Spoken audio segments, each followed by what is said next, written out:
Tonight, Penn Hills police are searching for this man, Mark Clements III. He was injured in a police chase, but then walked out of the hospital. Bryant Reed is live with how he slipped out. Bryant. Ken, the hospital told the Penn Hills Police Department that Clements was going to be admitted into the hospital for a few days in order to recover from his injuries. According to the police chief, Clements' traffic crimes didn't warrant around-the-clock watch, which is why there was no guard posted on duty outside of his door.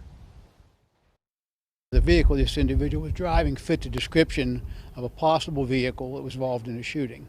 Police say Mark Clements III led police through a high-speed chase in Penn Hills over the weekend. Penn Hills Police Chief Howard Burton says when police tried to pull over the white Ford SUV on Frankstown Road and Robinson Boulevard, it sped off, running stop signs and hitting 90 in a 35. Not long after, the car flipped and Clements sustained back injuries. Once we were at the hospital, the doctors x-rayed him, I believe, and determined he was not fit for incarceration, that they were going to keep him at the hospital for at least 2 to 3 days. Burton says even though Clements sped away from officers, he wasn't considered a flight risk in the hospital until hospital staff at UPMC Mercy noticed he disappeared from his hospital bed. And it wasn't like he was arrested or under guard or anything of that nature. He was a patient in a hospital, and he walked away from the hospital. Burton says the lack of attention is also a budgeting issue. You know, I'd be paying an officer overtime to be there 24/7, so it's not a question just of money, but it's a question of manpower.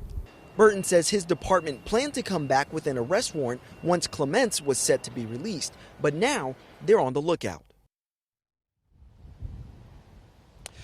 Chief Burton says they've already checked on Clements' known location. So far, no luck on finding him. But based on what the hospital has told him, the chief believes that Clements could need a doctor soon to tend to his injuries, and that's how they hope to get lucky on an arrest. Live uptown, I'm Bryant Reed, KDKA News.